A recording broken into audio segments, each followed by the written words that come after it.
coopération de maintien de la paix. Jean-Pierre Lacroix a parmi les sujets abordés les défis dans l'est de la RDC avec les persistances des violences. Reportage.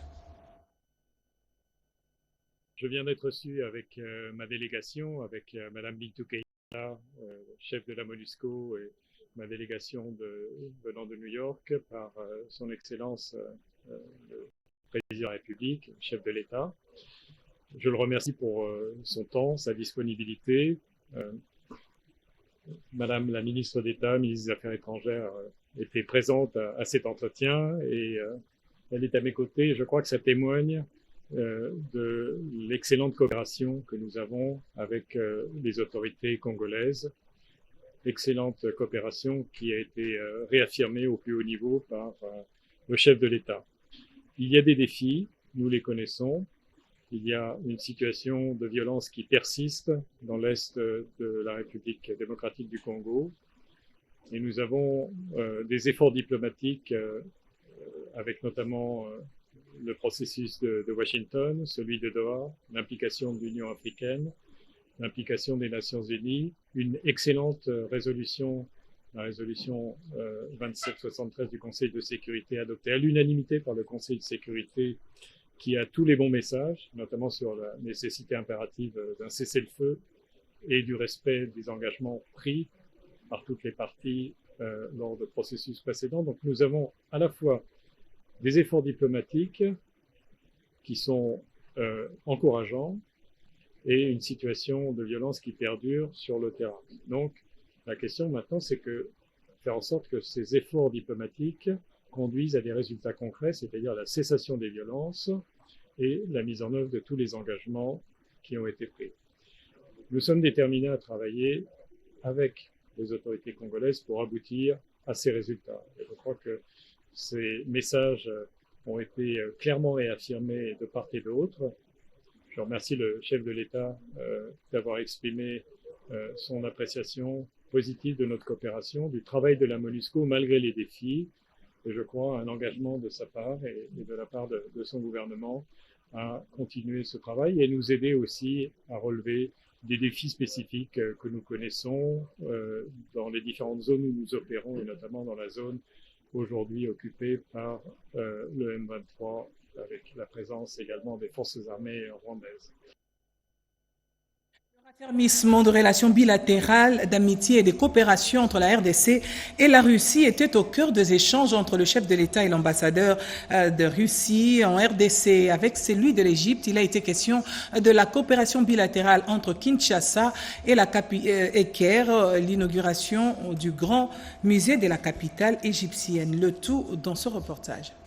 L'Égypte vient de se doter d'un grand musée du Caire. Reçu ce jeudi à la Cité de l'Union africaine, l'ambassadeur d'Égypte, Echam El Mekwad, était porteur d'une invitation du président Abdel Fattah al-Sisi adressée à son homologue de la RDC Félix Antoine Tshisekedi Tshilombo pour assister à l'inauguration de ces musées en début novembre prochain. Cette visite vient dans le contexte de... Je viens pour présenter l'invitation à son Excellence le chef de l'État pour sa présence à l'inauguration du Grand Musée du Caire qui doit prendre part le 1er novembre. Et je transmettais un message de son frère, le président El-Sisi, qui tient beaucoup à sa présence. Et j'ai eu la confirmation de son Excellence, Monsieur le Président, d'être présent à cet événement très important pour l'Égypte. Les relations sont très positives. Il y a une relation de fraternité qui lie nos deux chefs d'État.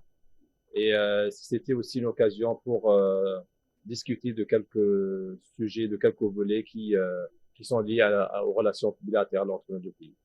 L'excellence des relations bilatérales, d'amitié et de coopération entre la Russie et la République démocratique du Congo était aussi au menu de l'entretien que le président de la République Félix Antoine Tshisekedi Tshilombo a eu avec l'ambassadeur de Russie à RDC, Karl Tikaz. Nous avons les relations dans tous les domaines, dans le domaine de l'économie, dans le domaine culturel, dans le domaine de l'éducation. Vous savez qu'il y a des étudiants congolais qui font leurs études en Russie. Et vous savez que nous avons beaucoup de projets pour améliorer et pour chercher toujours tout ce qu'on peut faire en cours pour le développement de nos relations. Les échanges ont porté sur les aspects liés au raffermissement de différents domaines de coopération entre la Russie et la RDC, a renchéri les diplomates russes. La loi de la sous-traitance dans le secteur privé, le contrôle paritaire mixte FEC-RSP était au centre de l'entretien que le président de la République a eu avec le président national de la Fédération des entreprises du Congo et le directeur général de l'autorité de régulation de la sous-traitance dans le secteur privé à la Cité de l'Union africaine. Un contrôle sera effectué par la commission paritaire mixte de la Fédération des entreprises du Congo et l'autorité des régulations de la sous-traitance dans les secteurs privés. Il s'agit pour la première fois d'un contrôle de conformité de la loi sur la sous-traitance dont le président national de la FEC, Robert Malumba Kalombo, et le directeur général de l'ARSP, Miguel Cachal Katembe, sont venus présenter le projet ce jeudi 4 septembre à la Cité de l'Union africaine au président de la République Félix Antoine Tshisekedi Tshilombo, qui a pris acte de ces contrôles qui sera mené imminemment.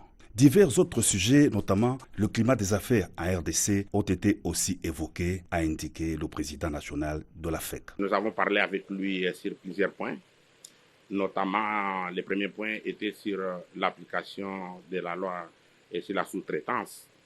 Et on a bavardé et parlé avec lui sur ça pour savoir si tout s'applique bien sur terrain, si effectivement les investisseurs ou les opérateurs économiques qui ont investi dans ce secteur répondent favorablement au respect de cette loi. Ça, c'était le premier point. Nous avons parlé aussi avec lui parce qu'il y a une deuxième loi qu'on appelle la loi sur les contenus locaux qui est sous chantier. Et le président de la République voulait savoir là où nous en sommes parce que la promulgation de cette loi-là ne va pas tarder. Et enfin, nous avons parlé aussi avec le président de la République concernant les difficultés que les opérateurs économiques sont en train de connaître à ce moment. C'est ainsi qu'on était là pour parler avec le président de la République sur le climat des affaires. Et le climat des affaires, c'est le respect de la loi. Comme on parlait sur la loi sur la sous-traitance, c'est aussi parler de la loi du contenu local qui est sur chantier et le respect aussi des contrats signés pour payer les opérateurs économiques ce qu'il leur dit. Le directeur général Miguel Cachal s'est réjoui de l'avènement de la loi sur la sous-traitance dans le règne du président Félix Antoine Tshisekedi Tshilombo et de l'accompagnement du gouvernement de la première ministre Judith Suminwa. Nous avons échangé à ce qui concerne la loi sur la sous-traitance, évidemment aussi la loi sur les contenus locaux qui est en chantier, qui a été approuvée lors du conseil des ministres du 6 juin. Et je pense que nous avons reçu des réponses très favorables auprès du président de la République. Et nous profitons de cette occasion pour féliciter le gouvernement de la République, dirigé par la première ministre, son Excellence Judith Suminwa, qui a contribué, le gouvernement a beaucoup contribué à ce que cette loi puisse arriver même au niveau d'être approuvée au Conseil des ministres. Donc un grand travail a été fait avec le gouvernement et toutes les structures afin de pouvoir aboutir à ce projet de cette loi qui est une loi salutaire pour notre pays. Et comme vous le savez, c'est la première fois depuis l'indépendance de notre pays sous l'ère Tshisekedi que cette loi va exister pour l'intérêt supérieur de la nation. Les contrôles de la commission paritaire mixte FEC-RSP va bientôt s'opérer sur l'ensemble du territoire national dans les normes et le respect du climat des affaires, a dit en substance le directeur général de l'autorité des régulations de la sous-traitance dans les secteurs privés.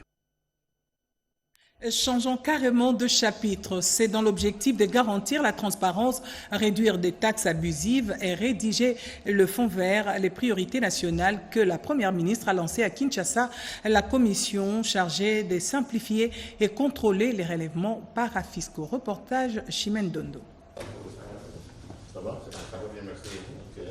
Un contrôle sera effectué par la commission paritaire mixte de la Fédération des entreprises du Congo et l'autorité des régulations de la sous-traitance. Face aux défis économiques et sécuritaires persistants, la première ministre Judith Suminwa Tuluka a lancé au centre financier de Kinshasa la commission permanente interministérielle de rationalisation de la parafiscalité, COPIRAP.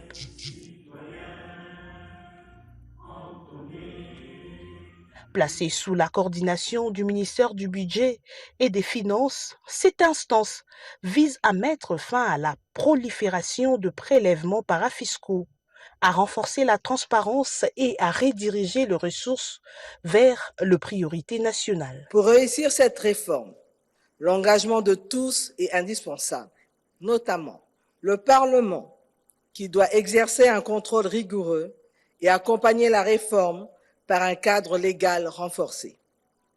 Le gouvernement et son administration a appelé à faire preuve de discipline, de transparence et de cohérence. La société civile et le secteur privé, qui doivent continuer à être des vigies critiques et constructives en rappelant l'exigence de redevabilité et de simplification des procédures. Nos partenaires techniques et financiers, dont l'appui est précieux pour apporter expertise, accompagnement et crédibilité internationale à notre démarche.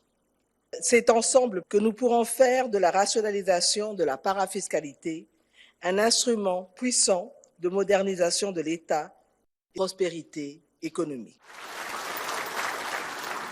La chef du gouvernement, Judith Suminwa Tuluka, a appelé tous les acteurs, Parlement, gouvernement, société civile, secteur privé, partenaires à s'engager dans ces chantiers cruciaux pour restaurer la confiance, soutenir les réformes et bâtir une économie plus résiliente.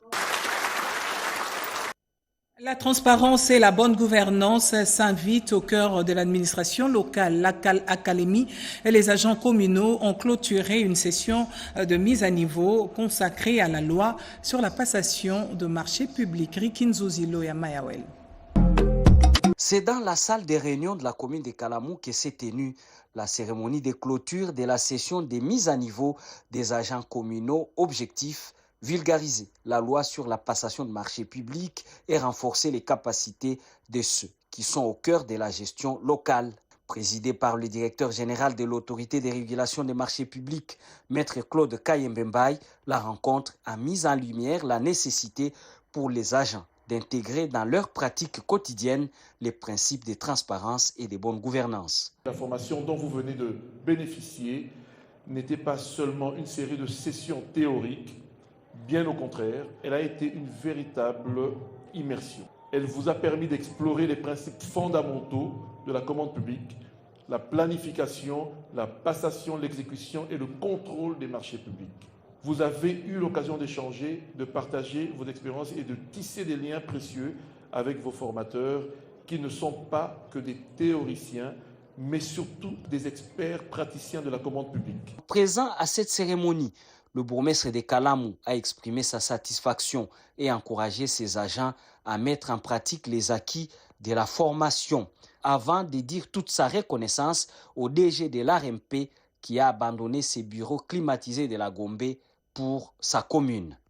La remise des certificats a sanctionné la fin de la formation avec un engagement ferme des agents à mettre en pratique ces acquis pour une administration locale plus crédible.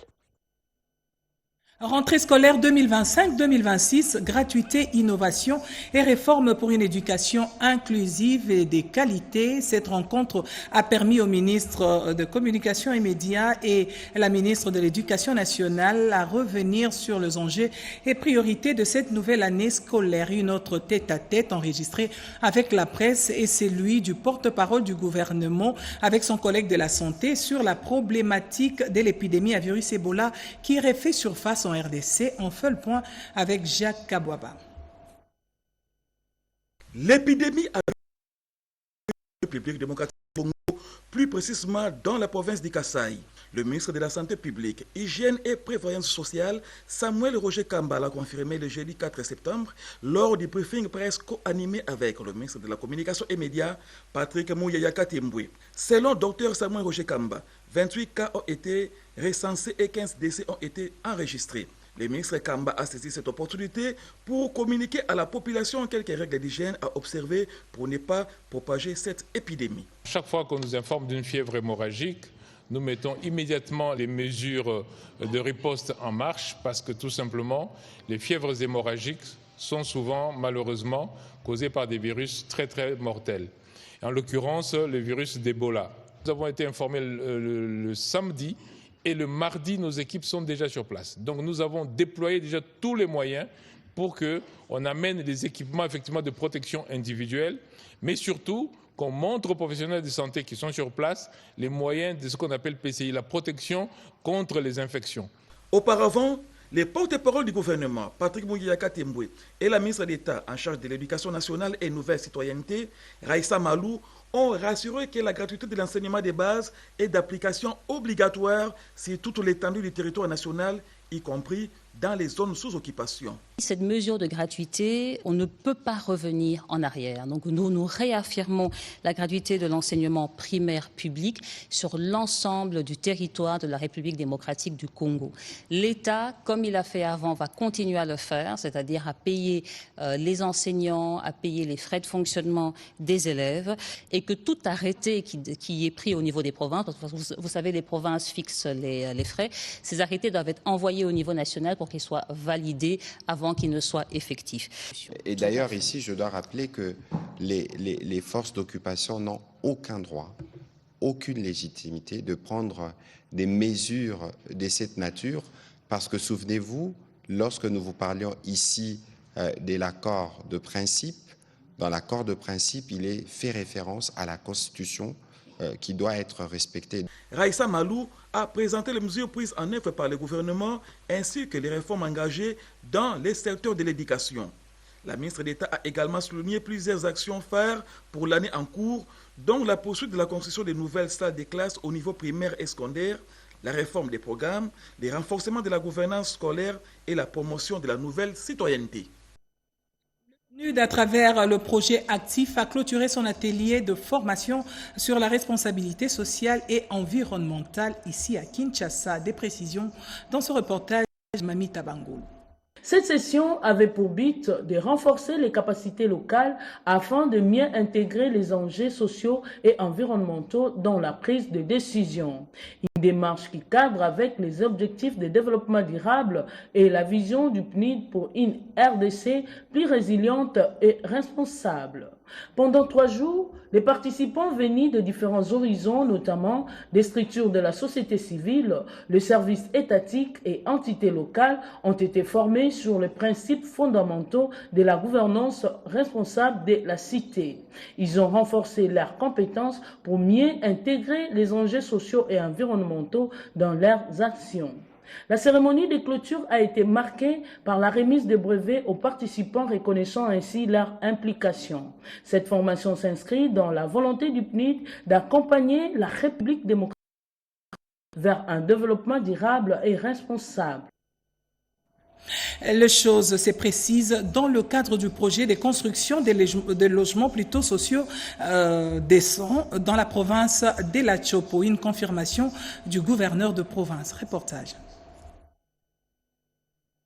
Une importante séance de travail à la direction générale de la congolaise des promotions immobilières. Le directeur général de la Coprime, Mike Kaemba Mukeba, avec son équipe composée notamment du directeur général adjoint Léopold Mouyembe, d'une part, et la délégation de la province de la Chopo conduite par le gouverneur Paulin Lendongolia, d'autre part, ont évalué la mise en œuvre du projet du gouvernement de la République démocratique du Congo des constructions de logements sociaux décents. La Chopo est l'une des provinces pilotes. Monsieur le Président de la République, les choses évoluent très bien, tout est déjà fait. Je crois qu'il y avait déjà les appels d'offres, les entreprises ont soumissionné, il y a déjà l'entreprise qui a été choisie pour l'exécution de ce projet. Donc dans les jours qui viennent, je crois, ce sera le lancement officiel des travaux. Ce projet est intégralement financé par les crédits, les trésors publics. Sur le plan technique, tout est fin prêt parce que l'entreprise a déjà été sélectionné, il y a l'adjudicateur du marché. Et le contrat est déjà signé et même enregistré au niveau de la RMP.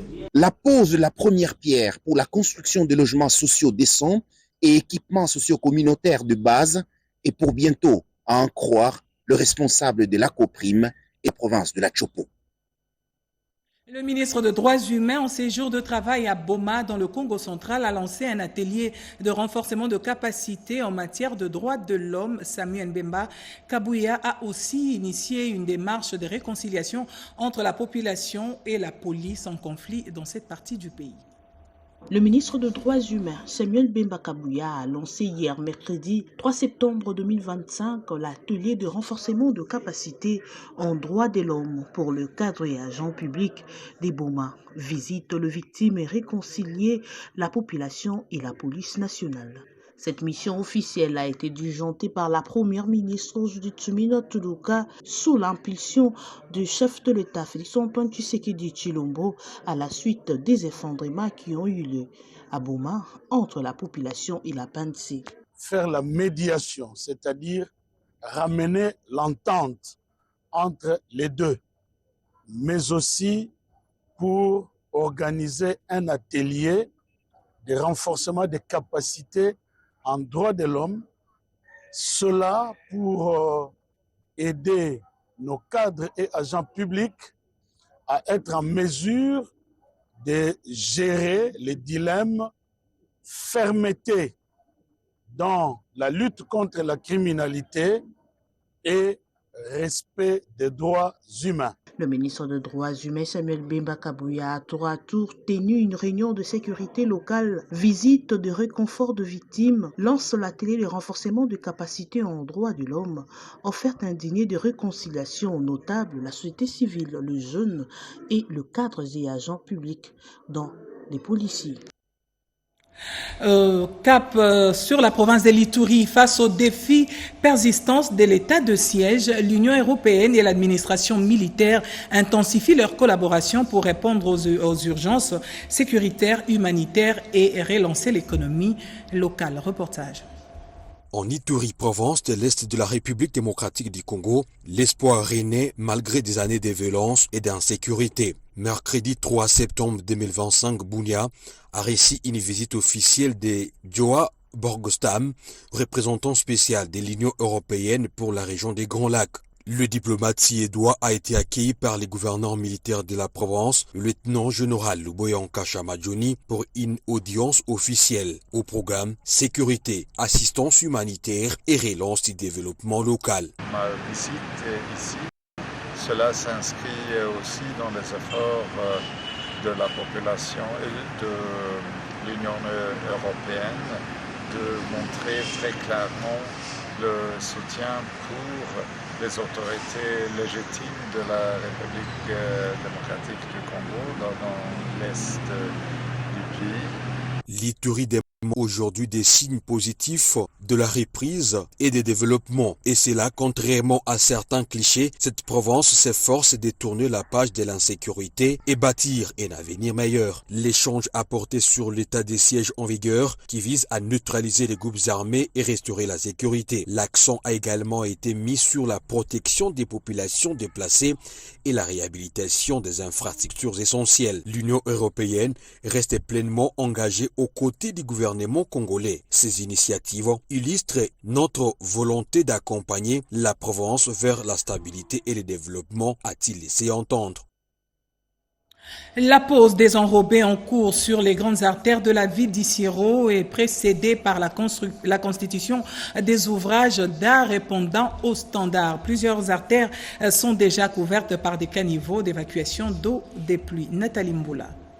Les travaux de construction des ouvrages d'art, notamment les caniveaux et même les dallots, pour la conduite des eaux de pluie et des ruissellements à marge de la modernisation en cours de la voirie urbaine d'Issiro, pour un total de 43 km prévus, dont 33 financés par le gouvernement central à travers les BCECO et 10 par le gouvernement provincial, se poursuivent sans désemparer. Quelques curieux habitués à contempler ces travaux donnent de leur voix pour remercier le chef de l'État, Félix Félix-Antoine Tshisekedi Tshilombo et le gouverneur Jean Bakomito. Quant à la qualité de ces matériaux, l'ingénieur commis à la supervision de ces travaux pour le compte de la société Mogabaon balaye d'un revers de la main toutes les inquiétudes et intoxications y afférentes. Notre caniveau est capable de supporter les poussées. Actuellement, nous utilisons les maçonneries en bloc. Les blocs pleins que vous voyez là, c'est vibré et c'est bien dosé. Les mêmes blocs là, on utilise aussi pour construire les portes. Les travaux ici sont des nouveautés. Les gens sont surpris de voir et tout le monde veut donner son impression. J'ai rassuré la population que les travaux qui se font sont à bonne et due forme et ça respecte les normes. Signalons qu'à ce jour, les travaux sont concentrés essentiellement sur l'embellissement de l'emblématique rond-point Patrice Emery Lumumba, le plus grand de la ville d'ici, situé à la hauteur du gouvernorat.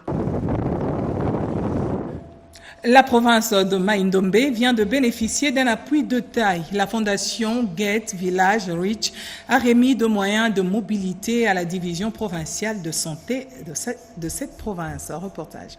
Un souffle d'espoir pour les zones de santé de Yumbi, Inongokir, Ntalombelo et Minya, grâce au financement de Fondation GATT. L'ONG Village Riche vient de doter ces structures sanitaires d'un important lot de matériel de transport terrestre et fluvial. Face à ces dons, le chef de division provinciale de la santé du Mai-Ndombe, Dr Francis Kamboliav, a exprimé un profond soulagement. L'équipement vient donc à point nommé afin de renforcer nos capacités opérationnelles. Je voudrais vous assurer que la division provinciale de la santé jouera pleinement son rôle dans la gestion, la distribution et l'utilisation rationnelle de ce matériel. Dr Kibanda Makila, assistant technique au village russe du Mai-Ndombe, a présenté les grandes lignes de cette dotation. L'objectif de cette dotation, c'est de renforcer l'accessibilité des services de vaccination et permettre aux équipes de santé d'atteindre les enfants dans les zones les plus reculées. Les représentants du gouverneur de la province de Mai-Ndombe, Kosoke Vani Lebon en mission, Barnabé Bompaka, le ministre provincial de l'Intérieur, a salué cette initiative. Ces matériels dotés par Village Rich avec l'appui financier de la Fondation Gate viennent renforcer notre système de santé et faciliter l'organisation de intensification périodique de la vaccination systématique dans notre province du Mai-Ndombe. Parmi les équipements remis, l'on trouve 28 baguettes, pirogues, 8 chopettes, 36 moteurs hors-bord marque Yamaha, 15 chevaux, 20 moteurs, bouées de sauvetage et plusieurs autres générateurs. À présent à la revue de presse avec une sélection de journaux parus ce matin dans une présentation de Jean-Pierre Ndolo Demazou.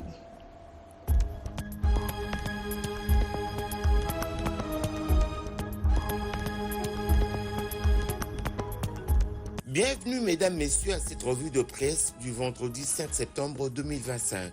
Le comité conjoint de surveillance appelle le Rwanda à lever ses mesures de défense, annonce Ouragon.cd.